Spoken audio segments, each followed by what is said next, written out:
tout cas, ce qui va se développer, c'est le numérique. Et c'est le thème de la deuxième table ronde, la santé à domicile à l'ère de numérique. Comment encore mieux intégrer les prestataires dans le parcours numérique de santé. Et je parlais de problèmes de désert numérique, de gens qui... j'étais très surpris de certains chiffres, de gens qui n'ont même pas de téléphone portable. Et c'est vrai que de l'autre côté, on nous parle de e-santé, de télémédecine, de télébidule. Mais la réalité, c'est qu'il y a beaucoup de gens qui sont exclus.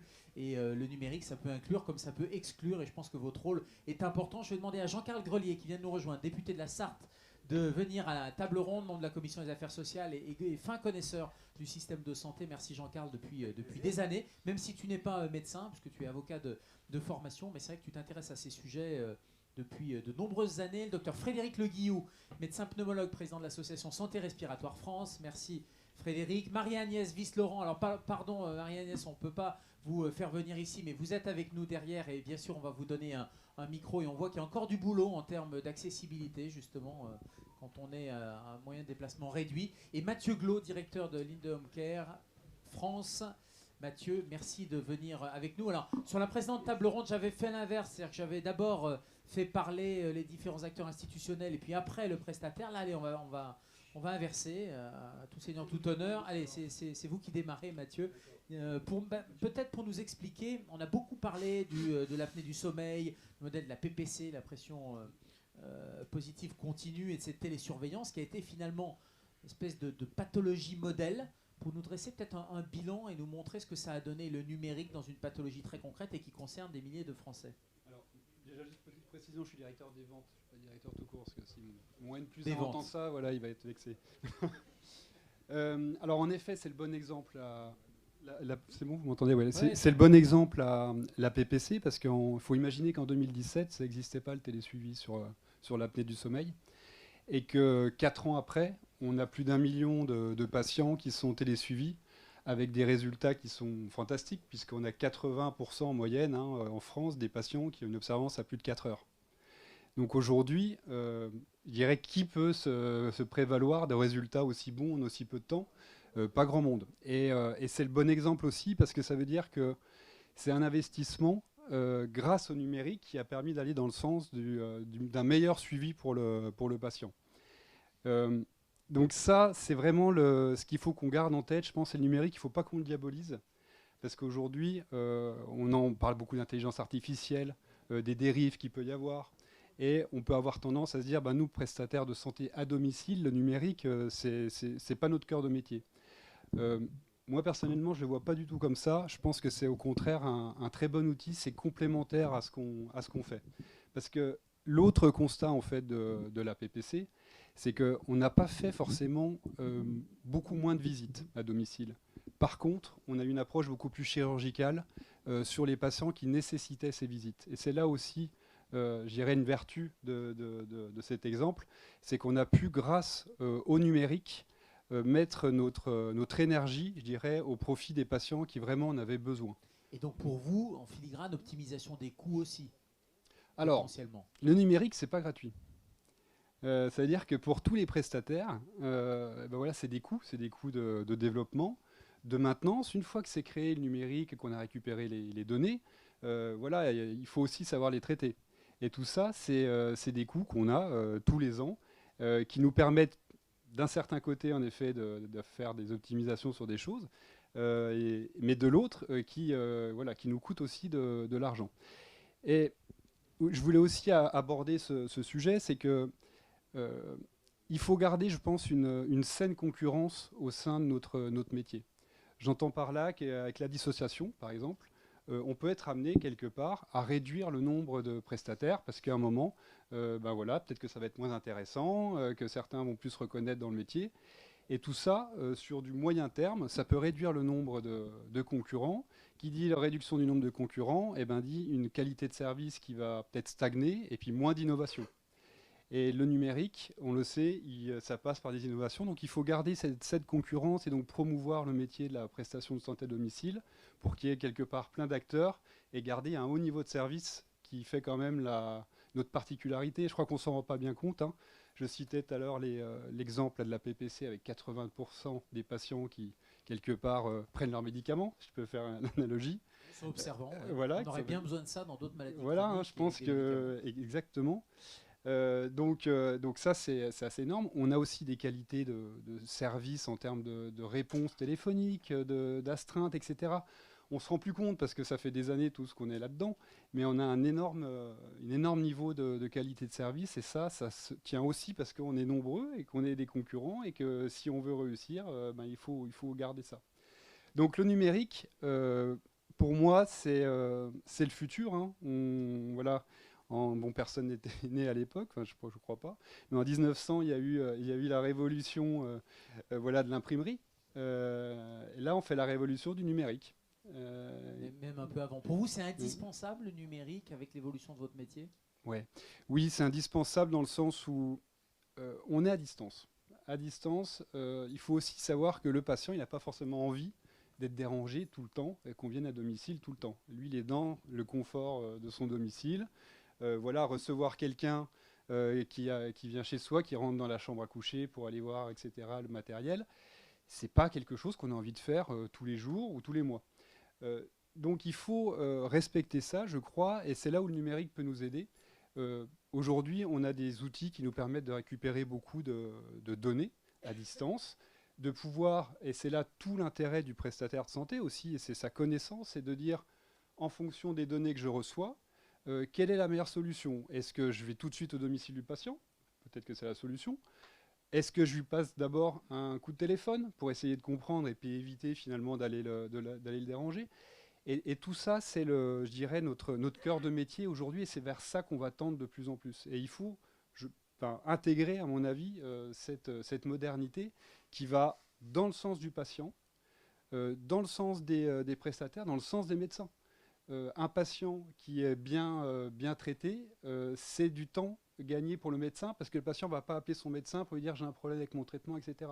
Or, on sait que le temps, c'est aujourd'hui peut-être la denrée la plus rare pour nos médecins. Ils nous le disent tous les jours. Voilà, j'ai de plus en plus de patients à traiter. Donc là, on peut faire gagner du temps au médecin. Et un patient bien traité grâce au numérique, c'est aussi des économies pour la Sécu. Parce que s'il est bien traité, ça veut dire que derrière, il ne va pas développer d'autres maladies et va vivre plus longtemps en meilleure santé. Le modèle PPC, télésurveillance et financement conditionné par cette télésurveillance et cette téléobservance, cette bonne observance, c'est transposable à d'autres pathologies? Comment vous voyez les choses? Oui, en tout cas, récupérer des datas, je dirais, de nos patients en temps réel pour derrière mieux les suivre. Oui, c'est transposable à d'autres. La ventilation, on a un exemple, on est en plein dedans, hein, avec le télésuivi. Là, après, se pose la question des responsabilités. Parce que ça, voilà, les responsabilités, je dirais, les prestataires ne peuvent pas endosser toutes les responsabilités, à chacun sa place également.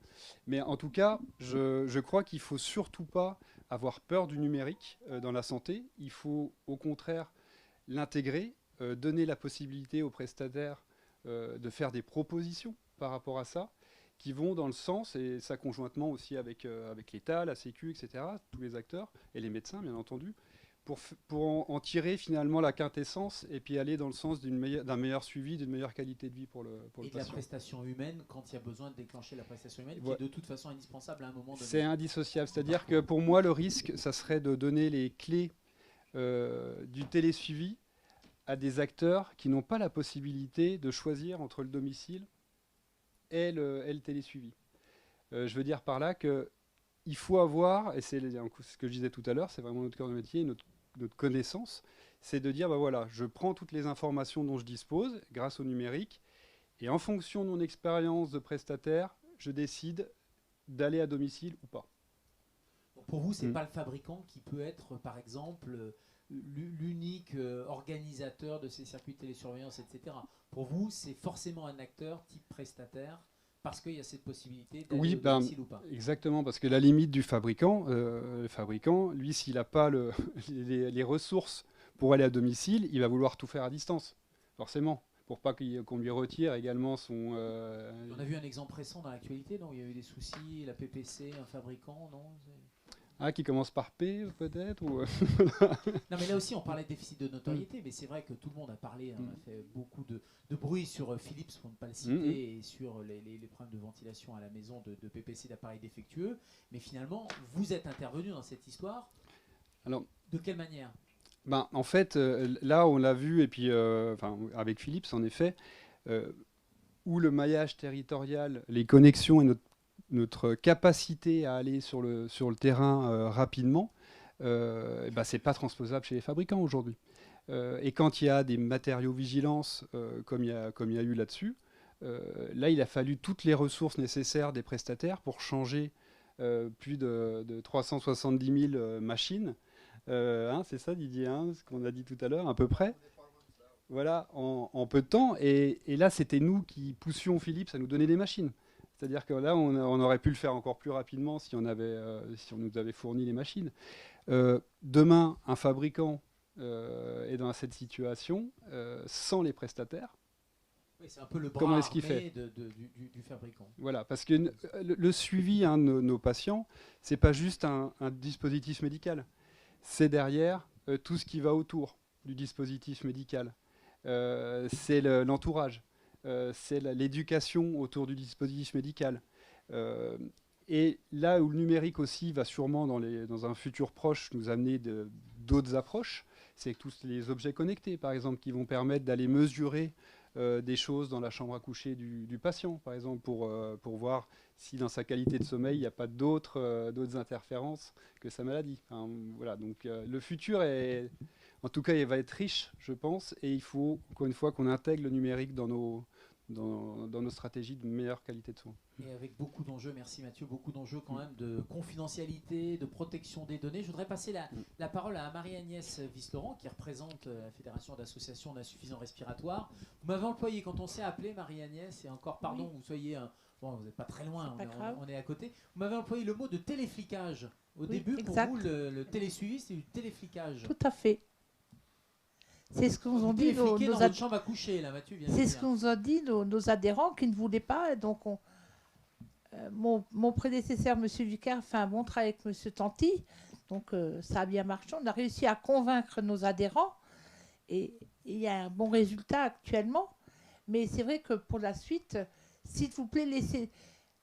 jeudi dernier, j'ai eu la chance d'être reçue par au ministère de la Santé. Et c'est vrai que l'inquiétude de M. Magnan, c'était « Que voulons-nous » Et je lui ai dit, nous voulons garder des prestataires qui nous suivent à la maison, qui se déplacent, qui viennent. Et je suis venue aujourd'hui, je me suis levée à 3 h du matin. Comme vous voyez, je suis très handicapée, je suis gravement malade, j'ai plusieurs pathologies chroniques sévères, et j'ai mon taxi qui m'attend parce que je dois reprendre mon train. Donc, je n'aurai pas le temps de rester. Et j'ai essayé de défendre votre cause, à vous les prestataires, auprès du ministère de la Santé, en disant que vous nous étiez indispensables parce que mettre un masque et un tuyau dans une boîte aux lettres, c'est hors de question, même pas en rêve. Et le télésuivi, même pas en rêve.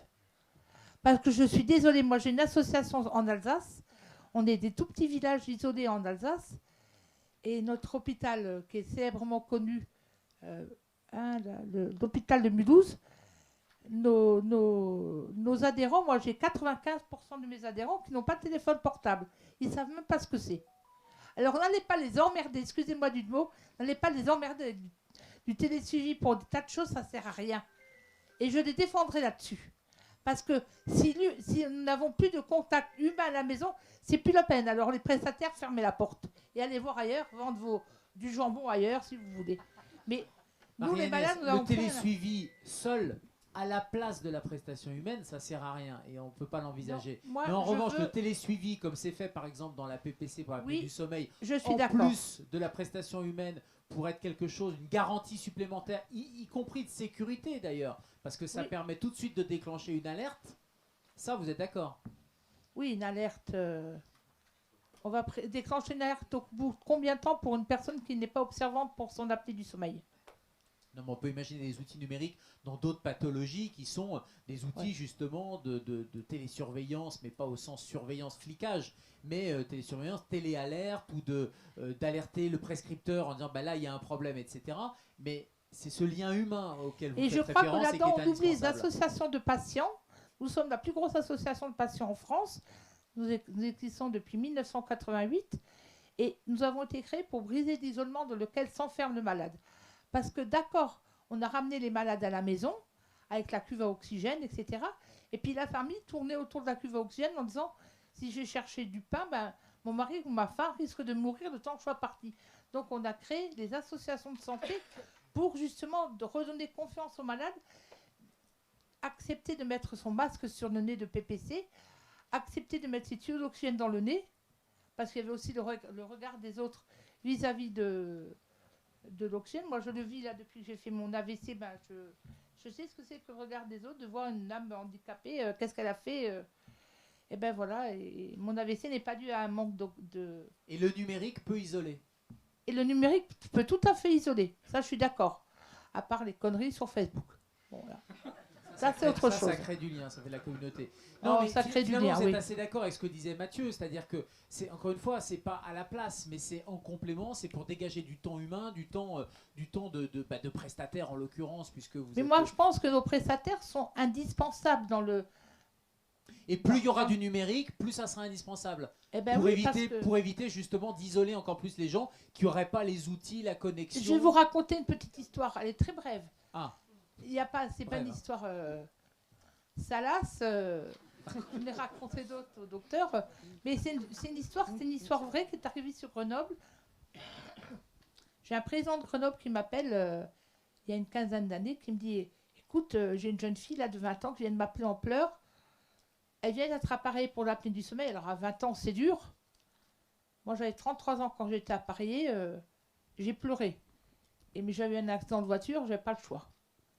Et cette jeune fille, son prestataire rentre. Le technicien s'assied sur son lit. Déjà, on ne s'assied pas sur le lit d'une jeune fille de 20 ans.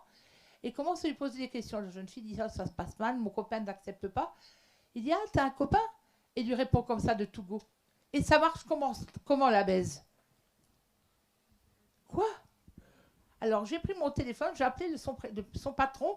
J'ai dit non, mais ça va pas, vous le foutez à la porte, celui-là. Et de là, on a créé la charte du patient soigné à domicile. Le CEPS nous a félicité. Monsieur Magnan nous a félicité. Parce que nous avons une charte de bien suivi et on vous flique un petit peu à notre façon. Parce que si donc vous c'est un agrément, mal, c'est ça? C'est une espèce d'agrément qui est voilà, donné? C'est un agrément qu'on vous donne. Et je crois qu'il est très important, que ce soit sur la PPC, sur l'oxygène ou sur le diabète, puisque les diabétiques font partie de cette charte. Et je crois que là-dessus, la fédération a fait un très très bon travail. Et nous avons défendu tous les prestataires.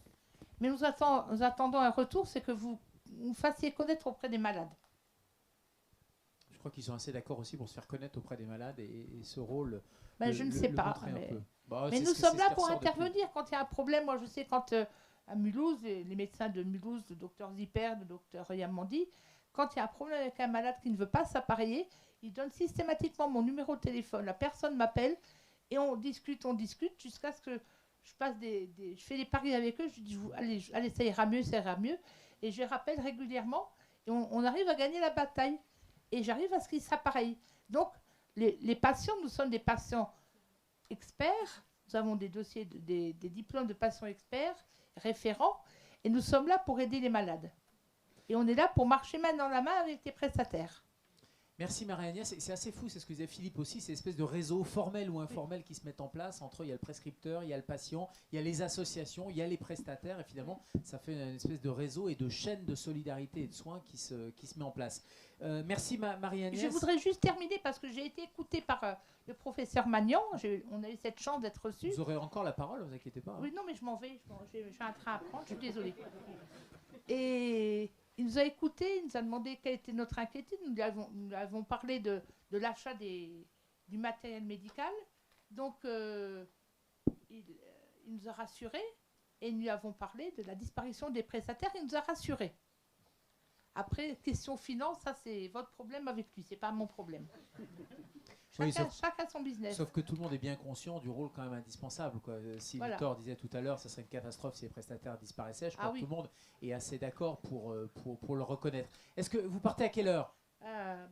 Dans 1 heure. Ah, ça va. Non, je pars, j'ai mon train dans 1 heure. Ah, dans 1 heure. Est-ce que quelqu'un a une question à poser à Marie-Agnès ou une remarque ou quelque chose avant qu'elle parte?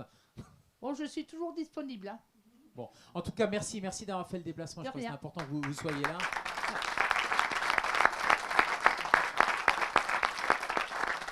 Bon, on va se tourner vers le docteur maintenant, on va se tourner vers le prescripteur, parce que tout démarre par la prescription, ça a été dit, mais c'est vrai que vous êtes soumis à prescription, ça démarre par une prescription, par un diagnostic, parfois par un dépistage, par une indication qui est posée. Frédéric, pneumologue et président de l'association Santé Respiratoire France, pour toi, est-ce que tu pourrais fonctionner sans les prestataires de santé à domicile, et comment ça s'intègre dans le parcours de soins, et en particulier en 2023, avec le télésuivi, le numérique, etc. Alors la réponse est claire, non, je ne pourrais pas fonctionner sans prestataire de services à domicile pour aider les patients qui ont besoin d'un appareillage à l'heure actuelle. Alors, juste en introduction, j'aimerais quand même avoir une bonne nouvelle, c'est-à-dire que j'ai appris la semaine dernière par Thomas Jean qui m'a contacté, comme quoi l'oxygénothérapie serait bien dans la télésurveillance à venir, dans le droit commun, à partir du mois de juillet, ce qui n'était pas encore acquis, puisqu'ils avaient rayé ça d'un coup de crayon. Et c'est grâce au travail de l'ACNEDIMS, au travail des associations comme Santé Respiratoire France qui ont répondu, mais aussi d'autres, que l'on a pu maintenir l'oxygénothérapie dans le cadre de la télésurveillance. Alors, la télésurveillance est quelque chose d'extrêmement important, puisqu'elle va rentrer dans le droit commun. Et puis, on a vu en fait que dans cette télésurveillance, il y a deux acteurs à l'heure actuelle. Il y a l'opérateur, qui est la structure médicale qui va faire de la télésurveillance, c'est-à-dire le médecin, l'établissement, d'un côté. Et de l'autre côté, il y a l'exploitant. L'exploitant et les prestataires ne sont pas dans les exploitants à l'heure actuelle parce que ça ne répondait pas a priori au cahier des charges. Alors, ceci dit, bien évidemment, moi, quand je vais faire de la télésurveillance, si j'ai un problème sur le masque pour un patient qui est appareillé sous ventilation, si j'ai un problème pour la régulation du débit d'oxygène, à qui je vais faire appel pour faire les modifications? Bien sûr, c'est au prestataire. Et donc, le prestataire a un rôle à jouer, bien évidemment, dans la télésurveillance. Alors, quand on réfléchit, comment est-ce qu'on peut faire en sorte que le prestataire puisse avoir un rôle à jouer? D'abord, avec Santé Respiratoire France, on avait organisé des rencontres au Sénat qu'on fait tous les ans. L'année dernière, c'était sur concilier l'humain et le digital. La première, et on fait des propositions. La première des propositions qui avait été faite à ce moment-là, c'était de pouvoir financer un acteur de coordination qui puisse, au domicile, aider le patient avec son dispositif médical numérique ou connecté pour l'apprentissage et aussi les dents. Parce que les dents est capital dans cette histoire. On les oublie souvent. Et donc, quand on va au domicile du patient, et c'est ce que font les prestataires, non seulement ils arrivent à voir le patient, mais ils voient l'entourage. Et les dents est capital. Première chose, il faut qu'on réussisse d'une façon ou d'une autre à le faire.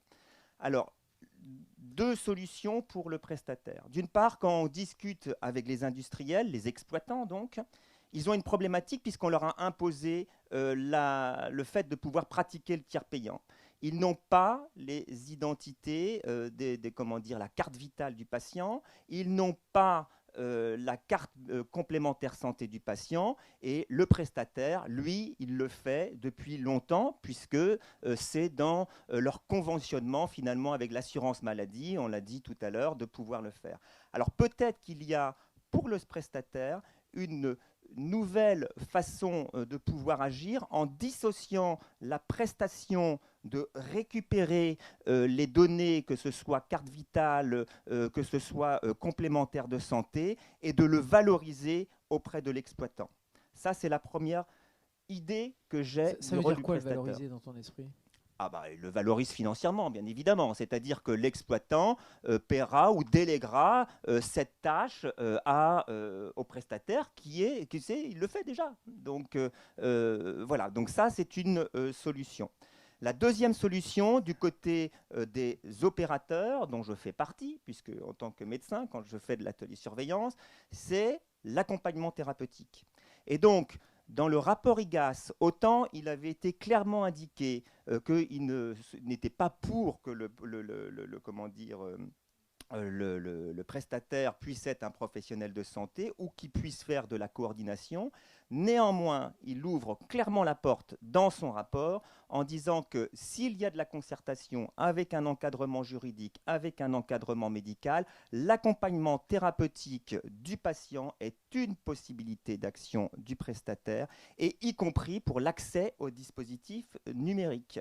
C'est clairement écrit dans le rapport. Et donc là aussi, je pense qu'il y a un levier pour le prestataire d'être dans le numérique en santé et de pouvoir, parce que ce n'est pas moi qui va aller faire, il ne faut pas se leurrer, le médecin va toucher un forfait et il va déléguer. Il suffit de créer les contrats de coopération nécessaires, alors pas non plus d'un point de vue juridique avec une boîte de prestations, de prestation de services, enfin une entreprise de prestation de services telle qu'elle est organisée juridiquement à l'heure actuelle, mais dans des groupes, je pense que le groupe est une vision industrielle, une vision entrepreneuriale et diversifier ses activités pour avoir un pied dans le numérique. Et je pense que l'idée, elle est là. C'est de sortir l'accompagnement numérique par le prestataire de la prestation elle-même. C'est la réflexion que j'ai pour pouvoir... Une nouvelle activité, une nouvelle prestation de service qui serait dissociée finalement de la prestation de service type PPC ou VNI ou autre, qui pourrait s'appliquer à d'autres types de services. Exactement. Et il ne faut pas oublier que là, on les connaît, les chiffres. Hein, pour le respiratoire, c'est en 2021, 350 000 personnes différentes qui ont bénéficié de l'oxygénothérapie, qu'elle soit de courte ou de longue durée. C'est 57 000 personnes sous ventilation non invasive et c'est 46 000 personnes qui sont sous ventilation et oxygène. Donc, en télésuivi actuel avec étape, tel que ça va apparaître en deuxième ligne, c'est potentiellement 458 000 personnes. Mais les patients maladies respiratoires chroniques qui pourraient bénéficier de télésuivi à domicile, c'est plus de 10 millions. Et donc, il va bien falloir un moment aussi avoir l'accompagnement, parce que ça, c'est la première étape. C'est les gens qui sont appareillés qui vont pouvoir être télésuivis. Mais bien évidemment, un patient BPCO qui n'est pas appareillé pourra bénéficier à terme d'une télésurveillance. Et donc là, il faudra, le prestataire, il ne pourra pas dire qu'il apporte du matériel ou du dispositif à la maison, puisque ce sera un dispositif médical numérique. Mais il pourra faire un relais et en particulier un accompagnement thérapeutique. Ça, c'est possible, mais il ne faut pas que ce soit des salariés de la prestation telle qu'elle est organisée à l'heure actuelle, parce qu'il y aura un frein juridique. Et donc, il faut inventer un autre système. Si ce n'est pas les PSAD qui font ça, qui va faire ça ? Bien sûr que si. La nature ayant horreur du vide, il y a déjà des plateformes de télésurveillance qui sont en train de voir le jour, et il y a déjà des industriels du dispositif médical numérique connecté qui ne répondent pas, qui ne soient pas de la ventilation, qui ne soient pas de l'oxygène, dans tous les domaines, qui sont déjà en train de contractualiser avec ces entreprises. Alors moi, le message que je dis à la prestation, vous êtes organisés, c'est super. Diversifiez vos métiers pour pouvoir répondre à l'offre de soins et n'oublions jamais que c'est le patient qui est l'élément clé et le service rendu au patient. Mathieu, ça vous parle ? Ça serait une source de croissance finalement, parce que là on parlait de régulation tarifaire et c'est de limiter les baisses, etc. Mais là c'est autre chose que tu suggères, c'est de créer un nouveau business finalement. En tout cas, oui, c'est de pouvoir remplir une case vide aujourd'hui, mais qui va se remplir rapidement. Hein. On sait que maintenant, l'agilité dans le monde industriel et de santé, ça va très vite. En effet, je pense que de toute façon, il ne faut pas qu'on reste, je dirais, dans nos précarés habituels. On est dans un tournant actuellement sur le monde de la prestation. Donc le numérique fait partie aussi de ce virage. Donc je crois qu'il faut réfléchir à toutes les solutions. Là vous répondre comme ça. Et les prescripteurs auront besoin de toute façon de cette prestation de télésurveillance indépendamment d'une prescription de matériel. C'est ça que tu nous dis aussi. les prescripteurs en auront besoin, que ce soit le monde hospitalier ou le monde libéral. Hein. Le système de santé repose sur 2 jambes, hein, une branche d'établissement, une branche ambulatoire. Il faut que ce soit équilibré et effectivement que ce soit un insuffisant cardiaque, un insuffisant respiratoire à partir du moment où il a été hospitalisé. S'il n'est pas suivi correctement, et le télésuivi fait partie des outils qui vont servir, on sait très bien que dans les 6 mois, il est réhospitalisé. Oui, c'est un moyen de sécuriser la sortie de l'hôpital et c'est ce travail un peu de coordination qui était reproché quasiment dans le rapport de l'IGAS d'ailleurs. On reprochait que ce soit les prestataires qui fassent les sorties à domicile, ce qui paraît complètement aberrant. Merci et évidemment la parole va continuer de circuler. Jean-Carl, tu arrives sur une table ronde numérique, mais de manière plus générale, c'est la place et la vision que tu as en tant que député, législateur et député d'un département où il y a des déserts médicaux, où il y a des territoires parfois reculés, où le prestataire va assurer quand même, avec ou sans numérique, va assurer une prestation. Quel regard tu portes sur cette corporation assez peu visible avant cet après-midi?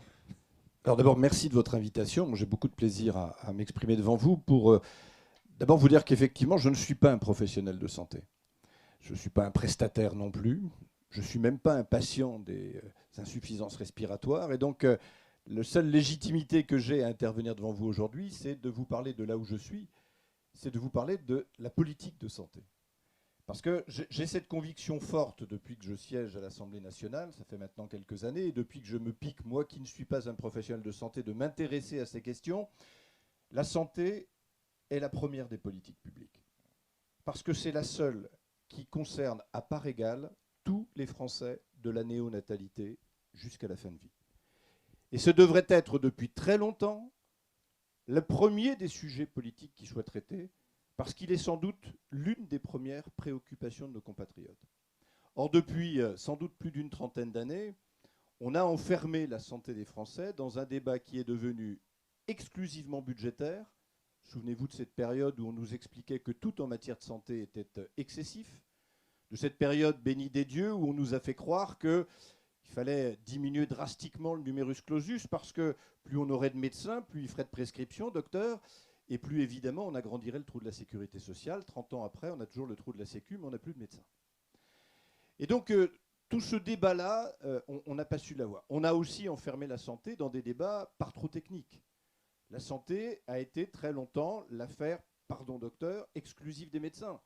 J'ai connu des débats à l'Assemblée nationale où, à 2 heures du matin, on s'interpellait d'un banc à l'autre en s'appelant « mon cher confrère ». Et il me fallait de faire une interruption de séance et dire au président « mais on est à l'Assemblée nationale, pas à l'Académie de médecine, et que peut-être, à un moment donné, le citoyen, qui est aussi un patient, qui est aussi un usager du service public de la santé, peut avoir à s'exprimer sur ces questions. » Et voyez-vous, quand on parle de politique de santé, il y a 2 conditions qui sont indispensables. Et c'est un député de la majorité qui vous le dit sans rougir. Pour qu'une politique de santé soit efficace, il faut qu'elle porte une vision. La politique de santé de la France n'a pas aujourd'hui de vision. Et pour qu'une politique de santé qui porte une vision soit mise en œuvre, il faut qu'elle ait une incarnation. Et à ce jour, la politique de la santé des Français n'est pas incarnée. Et quand vous avez une politique qui ne porte ni vision ni incarnation, vous avez ce qui se passe depuis maintenant quelques années, des emplâtres qu'on va poser ici ou là sur le système. Alors la première des visions politiques, c'est de prendre en considération l'état dans lequel se trouve notre système de santé. C'est peu de dire que plus rien ne fonctionne. Je suis l'élu d'un département où 13% de la population n'a pas de médecin traitant. Je suis l'élu d'un département où on ferme des services d'urgence. On a fermé l'été dernier 9 des 10 services d'urgence du département. Je suis l'élu d'un département où quand on a besoin d'une consultation en médecine de spécialité, en cardio, en ophtalmo, en pneumo, il faut parfois de très longs mois pour en obtenir une. Je suis l'élu d'un département où il n'y a plus de pédopsychiatre, où on ne prend plus en considération l'adolescent qui vient de faire une tentative de suicide. Et donc, imaginez que la façon dont on a conçu notre système de santé pourrait continuer tel quel, comme si de rien n'était, en attendant un jour nouveau qui sans doute n'apparaîtra jamais, est totalement illusoire. Faire croire aux Français que le système de santé fonctionne bien est aussi complètement illusoire. Alors ayons le courage de dire qu'à un moment donné, la construction qui remonte aux ordonnances de Bray, où on a hiérarchisé les hôpitaux pour finalement hiérarchiser les territoires et hiérarchiser les populations. Si vous n'avez pas la chance aujourd'hui d'avoir à traverser la rue pour accéder à un CHU et que vous êtes dans un territoire reculé, comme c'est le cas chez moi, avec simplement un hôpital de proximité, vous avez la certitude d'être vraisemblablement moins bien soigné. Et ça, c'est quelque chose que nos compatriotes n'acceptent plus et ne veulent plus entendre, ne veulent plus voir. Alors, il faut que notre système de santé change de paradigme. Et pour changer de paradigme, il faut qu'on passe de l'offre de soins, où c'est l'État, depuis l'avenue de Ségur, avec une espèce de ruissellement depuis Paris vers la province, qui nous explique qu'on va mettre un scanner ici, on va ouvrir un service là, on va fermer des lits à un autre endroit, on va autoriser un pharmacien d'officine ici ou une infirmière libérale là. L'offre de santé, c'est terminé. Il faut aujourd'hui que le système change son regard, inverse la donne et raisonne à partir des Français, de là où ils résident, avec leurs enfants en bas âge et avec leurs parents âgés. C'est à partir du domicile de chaque Français qu'il faut réimaginer le système de santé. C'est à partir du domicile de chaque Français qu'il faut repositionner le médecin, mais aussi les autres prestataires de santé. Et pardon de le dire là, alors que nous sommes en plein débat sur RIST 1 puis RIST 2, mais on ne fait pas ce genre de modifications et de réformes sans l'aval et l'accord des médecins. Il faut qu'à un moment donné, quand on a moins de médecins, on réfléchisse collectivement à ce que doit être le rôle du médecin. La conviction qui est la mienne, c'est que les médecins doivent se voir reconnaître officiellement le monopole du diagnostic. Et en contrepartie de quoi, ils doivent accepter que tout ce qui se passe après le diagnostic, immédiatement après, doit être partagé par d'autres professionnels de santé. Et les prestataires que vous représentez sont au nombre de ces professionnels de santé qui doivent pouvoir intervenir. Parce qu'aujourd'hui, regardez objectivement, quand on reparle de la santé des Français depuis le domicile, qui pousse la porte du domicile d'un patient? Vous. Parfois les services de soins infirmiers à domicile, parfois l'infirmière libérale. C'est tout. Le médecin n'y va pas, le kiné essaie de ne pas y aller parce qu'à 2,50 € le frais de déplacement indemnisé par l'assurance maladie, c'est pas très intéressant. Il vaut mieux rester à faire plusieurs patients au cabinet. Et donc en fait, qui pousse aujourd'hui la porte des Françaises et des Français qui en ont le besoin là où ils résident? Voilà. Continuez une fois encore à imaginer que les Français pourront bien se déplacer. Moi, j'habite une petite ville dont j'ai été le maire assez longtemps, où on a fermé la maternité au nom de la sécurité. On n'a jamais eu autant de parturientes à accoucher dans le camion des pompiers. Je ne sais pas où est la sécurité. Et réfléchir à la réorganisation du système sans moyen de substitution est à mon avis, une idiotie. Attention aussi, je me permets de vous le dire, c'est une conviction forte que je porte, attention à ce réflexe qu'a notre système de santé à aller chercher des martingales partout où il peut. Rappelez-vous, pendant la crise Covid, on a cru avoir trouvé enfin la martingale qui allait nous tirer d'affaire et nous tirer du marasme tout le système de santé. Il fallait multiplier à l'infini les téléconsultations. Voilà, jusqu'au jour où on a réalisé que de l'autre côté de la caméra, il faut quand même un médecin. Et que quand on n'a pas de médecin dans les territoires, on peut avoir les meilleures cabines de téléconsultation, on peut équiper à peu près toutes les officines de pharmacie de France. Si on n'a pas un toubib de l'autre côté de la cabine, il n'y a pas de téléconsultation. Donc attention, n'inversons pas les choses. Le numérique est essentiel. C'est un progrès qu'évidemment il faut prendre en considération. Je ne suis pas loin s'en faut au nombre de ceux qui pensent que le monde avant était bien meilleur que celui qui s'ouvre à nous. En revanche, laissons les choses à leur place. On parle de médecine, on parle de la santé des Français. Le numérique ne sera jamais qu'un outil et ne doit demeurer qu'un outil au bénéfice de la santé des Français. Tout le reste, partout où on peut aller insinuer dans les failles du système un peu d'humanité, continuons à le faire. Parce que c'est ce qui fait la grandeur de notre système de santé et que c'est comme ça que tout fonctionne. Donc oui, vous, prestataires à domicile, vous êtes sans doute, peut-être ne le saviez-vous pas, mais vous êtes sans doute l'avenir de notre système de santé. Parce que c'est à partir des expériences qui sont les vôtres qu'il va falloir réimaginer l'intégralité de notre système de santé et que tout ça ne pourra se faire que si la santé est portée au plus haut niveau par une volonté politique forte qui consistera à dire à un moment donné nous sommes arrivés au bout d'un circuit, au bout d'un cycle de développement de notre système de santé et il faut qu'un monde nouveau apparaisse. Vous savez, il y a souvent en exergue de quelques de quelques beaux ouvrages, cette citation d'Isaïe extraite de la Bible: « Ne vous souvenez plus d'autrefois, ne songez plus aux choses du passé, voici que va se faire du nouveau qui apparaît déjà. » C'est ce que je souhaite à notre système de santé.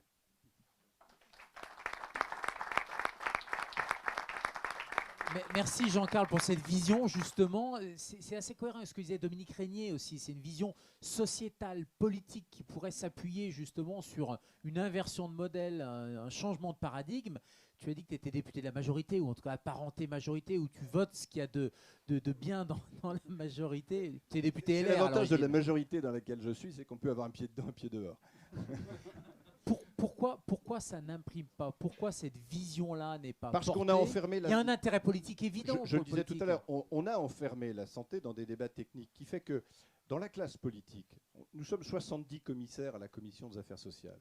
Nous devons être 4 ou 5 à nous intéresser aux questions de santé.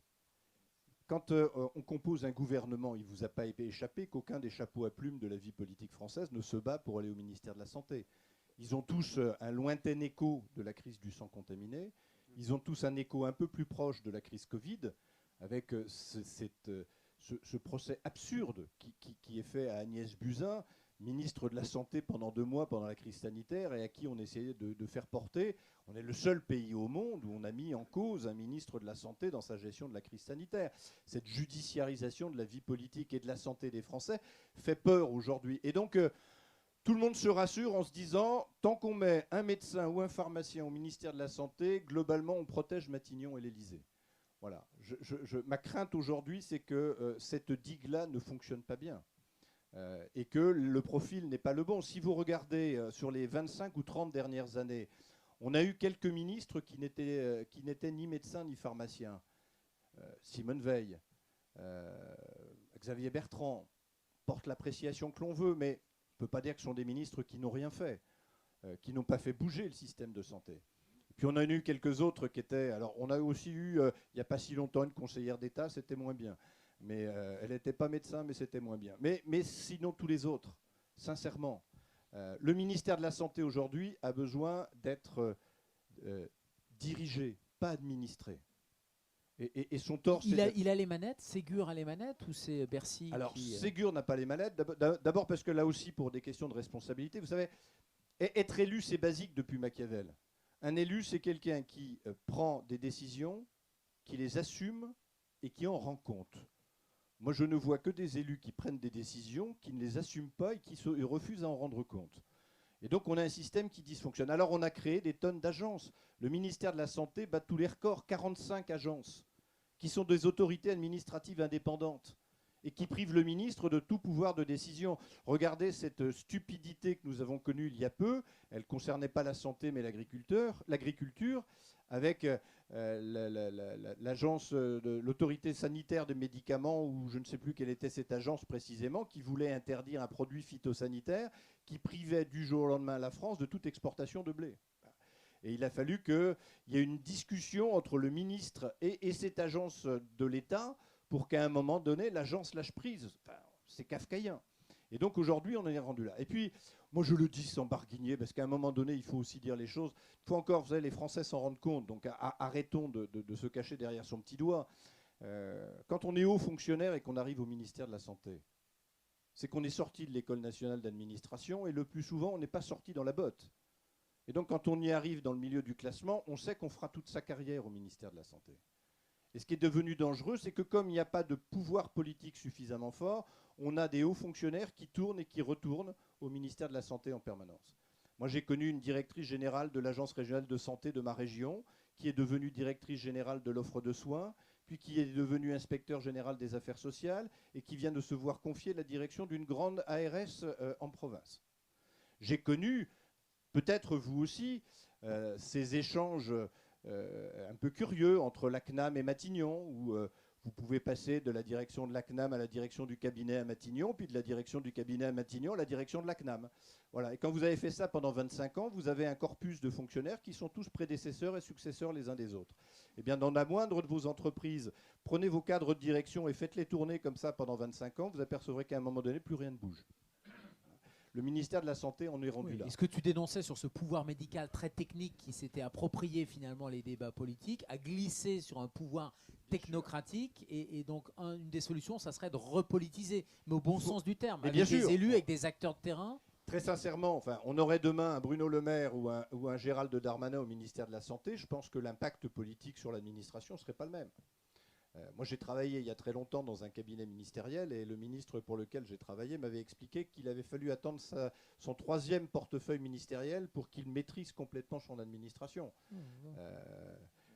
Vous avez cette très belle anecdote que raconte régulièrement François Bayrou. Il explique que la première fois qu'il a été nommé ministre à l'Éducation nationale, il a réuni dans son bureau au ministère les 10 ou 15 directeurs d'administration centrale. Et il leur dit, voilà ce que l'on va faire, j'ai fixé un programme, voilà les orientations, etc. Et donc tout le monde très respectueusement l'écoute et lui dit, mais monsieur le ministre, tout ça est impossible. C'est impossible juridiquement, c'est impossible financièrement, c'est impossible syndicalement, c'est impossible politiquement, enfin rien n'est possible. Donc Bayrou se fâche un peu en disant, vous m'agacez, c'est moi le patron, c'est moi le ministre, c'est moi qui assume. Revenez la semaine prochaine avec des propositions, on va faire ce que j'ai décidé de faire. Et la semaine d'après, toute la haute administration redébarque très respectueusement dans le bureau du ministre. Le doyen du corps des directeurs d'administration centrale s'exprime au nom de ses collègues. Il dit, monsieur le ministre, on a bien regardé, en fait ce que vous proposez existe déjà. Voilà. Et dans les deux cas, l'administration se refuse à bouger. Et donc si à un moment donné, il n'y a pas une impulsion politique forte, rien ne bouge. Rien ne bouge. Vous savez, moi j'ai été maire pendant près de 20 ans. Dans une petite ville de 10 000 habitants. Si le maire n'est pas présent, c'est son administration qui dirige. Mais qui assume la responsabilité des décisions qui sont prises? C'est l'élu, toujours. Donc à un moment donné, c'est basique. Hein. C'est pas très compliqué, la politique. Il n'y a pas besoin de faire de hautes études, contrairement à ce que tout le monde croit. Il suffit de respecter quelques règles et quelques méthodes. Et donc, il suffit juste de respecter cette règle ancestrale. Un élu, ça prend des décisions, ça les assume, et ça en rend compte. Donc un politique faible, c'est une administration forte et une sécu forte aussi, parce que c'est quand même le financeur derrière, sous l'impulsion du ministère. Tu imagines quand même une seconde, Gérald, que la sécurité sociale aujourd'hui ne gère plus que la moitié de ses recettes. La deuxième moitié des recettes de la sécurité sociale provient du budget de l'État. Et que c'est la Sécu qui négocie avec l'ensemble des prestataires du monde de la santé, avec le succès que l'on connaît dans les dernières négociations conventionnelles. Mais que c'est le ministre qui, lui, n'est pas autour de la table de la négociation, qui assume la pleine responsabilité politique d'une négociation qu'il ne conduit pas. Ben moi, désolé, si je devais être ministre de la Santé, vous avez bien compris qu'avec tout ce que je dis sur la haute administration, ça n'arrivera pas demain. Si je devais être ministre de la Santé, eh bien, je demanderais à ce que les négociations conventionnelles se passent au ministère. C'est celui qui finance. C'est celui qui apporte les fonds qui, à un moment donné, décide. La sécurité sociale, ça a beau être une grande et belle maison, ça n'est qu'un prestataire de service du ministère de la Santé. Et donc, à un moment donné, c'est au ministère de la Santé que doivent se prendre les décisions, et pas ailleurs. Entendu, la Sécu, c'est un prestataire de santé à domicile aussi, hein, quasiment, du ministre. Questions, échanges, allez-y, n'hésitez pas, on a la chance d'avoir un parlementaire. Ah, encore Attention. Parce que tout à l'heure, c'était un tir groupé. Pam, pam, Oui, pam. non, là, je vais réduire. De toute façon, il y a beaucoup moins d'intervenants. Non, moi, je suis extrêmement, je suis extrêmement favorable à la santé numérique pour une simple raison, c'est que ça va être une des alternatives de la déliquescence du système de santé tel que nous l'avons connu aujourd'hui. Donc, de toute façon, nous n'avons pas le choix que de prendre ce virage. Et puis, pour une deuxième raison, pour pallier également aux carences du personnel médical que nous rencontrons. Quand bien même, effectivement, et je l'attends de tout cœur, que nous ayons à nouveau une vision et des moyens mis à disposition pour remettre de l'humain au cœur de notre système de santé auquel nous sommes extrêmement attachés. Néanmoins, moi, il y a quelque chose qui m'interroge. Je suis très favorable à cela, vous l'avez compris, mais on ne s'interroge pas, ou en tout cas, je ne vous ai pas entendu du tout évoquer la data et de ceux qui conservent notre data. Et là, moi, j'ai une vraie question, et là, pour le coup, je vais m'adresser aux législateurs que vous êtes. Nos données de santé sont hébergées donc dans le Health Data Hub, qui est géré par Microsoft. Notre président Emmanuel Macron avait promis, ou en tout cas à travers les mots d'Olivier Véran, que nous reverrions notre position, puisque nous savons tous et toutes que les GAFAM, en l'occurrence et Microsoft, n'ont pas du tout le même respect des droits, puisque forcément ils ne se conforment pas aux droits européens, et qu'en fait, il nous avait promis qu'en 2022, on reverrait notre position et qu'on essaierait de trouver une alternative. Cela a été repoussé à 2025. Donc moi, je m'inquiète fortement du ruissellement, pour reprendre votre expression, du ruissellement des GAFAM dans notre système de santé. Alors madame, vous avez 1000 raisons de vous inquiéter, en plus de celles que vous avez évoquées. Je vous rappelle quand même qu'en pleine crise sanitaire, si vous vous souvenez bien, nous sommes au mois de mars 2020. Et on découvre, par le canal d'une info de presse, que la PHP s'apprête à signer avec le groupe américain Palantir pour confier à Palantir nos données de santé. Les données de santé de la PHP. Voilà. Palantir, c'est PayPal aussi. Vous voyez, donc c'est quelqu'un qui, en plus de données bancaires, posséderait les données de santé. On sait que sur les marchés internationaux, les données de santé aujourd'hui valent plus cher encore que les données bancaires. Alors, en même temps, bon, les Français ne réalisent pas ça bien parce qu'ils confient à M. Google, à M. Facebook, à M. TikTok et autres toutes leurs données de santé, tous leurs états d'âme et leurs difficultés de santé en permanence. Mais il n'en reste pas moins qu'il y a une vraie difficulté. Au moment du vote de la loi du 24 juillet 2019 sur la réforme du système de santé qui crée le Health Data Hub, j'avais interpellé Agnès Buzyn dans l'hémicycle de l'Assemblée nationale. Et l'interpellation a été si forte qu'elle a sollicité une suspension de séance. J'ai découvert, à l'occasion de ce texte, que le Health Data Hub est un groupement d'intérêt public. C'est-à-dire, c'est, pour l'avocat en droit public que je suis, c'est le plus petit mode de coopération qu'on puisse trouver en matière administrative. C'est la structure de base, sans élaboration, avec quand même une personnalité juridique, mais vraiment la structure la plus petite. Et c'est à cette structure-là que non seulement on a confié nos données de santé, mais qu'on a confié le soin de définir ce qu'est l'intérêt public en santé, fixé comme tel par la loi, qui donne accès aux données de santé. Cet intérêt public en santé, il n'existe pas juridiquement. Il n'a pas été défini dans la loi, il n'a pas été défini par voie réglementaire, il n'a pas été défini par la CNIL et la jurisprudence de la CNIL n'étant ni une juridiction, ni un parlement, on lui a quand même confié le soin de dire et de faire le droit, et on demande à un groupement d'intérêt public, qui hiérarchiquement est à une échelle juridique bien inférieure à celle de la CNIL, de définir ce qu'est un intérêt public en santé. Je me suis opposé à cet aspect-là des choses en disant que c'était, à mes yeux, totalement irresponsable. Pour plein de raisons. D'abord parce que, aussi, vous savez, moi je suis un petit gars de la Sarthe, et quand on est avocat et qu'on est un petit gars de la Sarthe, on se dit que c'est le Parlement qui fait la loi, et c'est le juge qui dit le droit. Ce n'est pas un groupement d'intérêt public. Ce n'est pas une autorité administrative indépendante. Et a fortiori quand il s'agit d'éléments aussi stratégiques que les données de santé des Français. Alors si vous ajoutez à tout ce que je viens de vous dire qu'effectivement le Health Data Hub, n'ayant pas les ressources internes ou n'ayant pas beaucoup cherché à trouver des ressources françaises et internes qui permettent d'exploiter ces données de santé, a décidé de les confier à Microsoft, avec tous les risques que l'on connaît, avec cette extension naturelle du droit américain sur tout ce qui peut être à l'étranger, mais qui à un moment donné concerne des intérêts américains. Voilà. En tout cas, je peux vous assurer avec à peu près de certitude qu'au moment où vous éternuez violemment, à l'anglais au siège de la CIA, ils sont sans doute un peu informés. Et tout ça ne vous rassure pas, et moi non plus. On a aujourd'hui géré avec, à mon avis, beaucoup trop de légèreté les données de santé. Alors, je ne suis pas non plus au nombre de ceux qui pensent qu'il faut en permanence, sur le progrès scientifique et technologique, mettre des barrages et des entraves juridiques qui font qu'à un moment donné, on s'en met tellement que finalement la France et les Français, ça a été la problématique du principe de précaution inscrit dans la Constitution en 2005, où du jour au lendemain, on s'est mis tellement de réserves au nom du principe de précaution qu'on s'interdit nous-mêmes des progrès que nos voisins ne s'interdisent plus.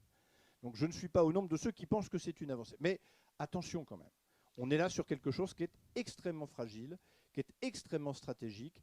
La crise sanitaire nous a révélé des tonnes de dysfonctionnements, et notamment notre perte de souveraineté dans de très nombreux domaines. Je crains qu'un jour ou l'autre, nous ne soyons confrontés à des évidences de perte de souveraineté dans l'exploitation de nos données de santé. de la donnée de santé des Françaises et des Français. Ce qui plaiderait là aussi pour finalement créer ses propres filières, s'appuyant sur un réseau de proximité et de données un peu propres. L'autre souci, c'est Doctolib aussi. Hein. C'est quasiment une situation de monopole. En crise sanitaire, ça a été, ils ont une accélération. Monopole qui pose problème, parce que je veux bien que ça soit valorisé à 1 milliard, mais on valorise quand on vend. Et qui peut acheter à 1 milliard une boîte comme Doctolib par une boîte étrangère? Oui.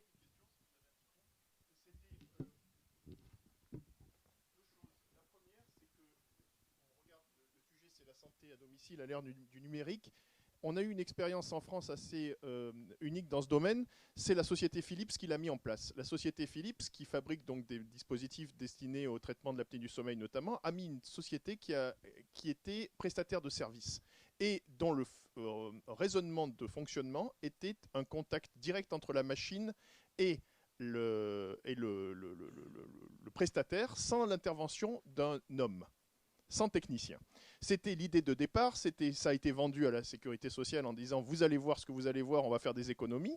C'est un des schémas qui a été montré, si vous voulez, parce qu'on parle aujourd'hui, monsieur le député, vous avez tout à fait raison de parler de l'humain. Le problème, c'est que quand on décide dans notre métier, c'est pas du tout l'humain dont on parle, c'est uniquement des comptes, des zéros, des virgules, etc. Donc, cet exemple a été fait, et qu'est-ce qui est devenu aujourd'hui Philips Home Care ? Philips Home Care a tout simplement été cédé à l'Air Liquide parce qu'il n'arrivait pas à s'en sortir. Donc le premier constat, c'est que ça ne marche pas. Les patients n'en veulent pas, personne n'en veut, mais sauf, si vous voulez, le payeur qui dit « oui, je vais payer moins pour des résultats qui ne sont pas bons, mais c'est pas grave, je vais payer moins ». Ça, c'est le premier point. Le deuxième point qui est important et qu'il faudrait quand même aussi regarder, c'est sur cette histoire de data. On parle de data. Il faut savoir que dans nos métiers à nous, et moi je parle notamment de l'insuffisance respiratoire, qui est une grosse partie des dépenses de santé aujourd'hui dans la prestation, l'intervenant primaire et premier, c'est une société australienne qui est basée à San Diego qui s'appelle ResMed. Cette société qui a, grâce à l'écroulement de Philips à cause des filtres que vous connaissez pour l'histoire des poussières qui seraient soi-disant cancérigènes, a bénéficié aujourd'hui d'une primauté dans notre métier d'à peu près 85% de part de marché. Ces machines sont vendues à nous, prestataires de santé, ainsi qu'à toutes les sociétés dans le monde, avec des mouchards qui transmettent directement les données de santé qui sont captées sur le patient à la centrale ResMed. C'est-à-dire qu'eux captent toutes ces données. Et ces gens, si vous voulez, cette société, elle est cotée au Nasdaq, hein, c'est pas une petite société, ces gens sont sur le marché dont Frédéric Le Guillou parle, c'est-à-dire cette histoire de la dissociation des forfaits depuis déjà 5 ou 10 ans, parce qu'ils préparent, c'est eux qui poussent à cette dissociation. Si vous voulez, là-dedans, le diable se cache dans les détails, et vous imaginez bien que tout ça n'arrive pas par hasard. Alors quand on est député ou je ne sais quoi, on ne sait pas ce qui se passe vraiment sur le terrain, il faut être vraiment du métier pour savoir ce qui s'y passe, mais nous, on voit ce qui s'y passe. Et cette société, si vous voulez, a racheté des boîtes de data à travers le monde entier. En Allemagne récemment pour plus d'1 milliard de dollars, parce qu'ils ont énormément la société fait 2 milliards de chiffre d'affaires, mais elle est valorisée à peu plus de 20 milliards au Nasdaq. Il faut quand même regarder quelles sont les données. Alors ici, vous avez le dernier fabricant de machines d'insuffisance respiratoire français, qui lui se bat avec des modestes moyens, qui a des machines qui sont tout à fait bonnes, etc., et qui méritent d'être connues. Néanmoins, si vous voulez, quand on est le président de la République et qu'on dit il faut faire du français, et moi je suis tout à fait d'accord pour faire du français, on est tous d'accord pour faire du français, mais encore faut-il que ne pas laisser rentrer le diable par la fenêtre. Et on est en train, si vous voulez, de lui servir le dîner en vaisselle en argent. Et ça, je ne comprends pas. Et alors, ce qui me fait peur là-dedans, c'est que votre discours du début, qui en même temps son incapacité à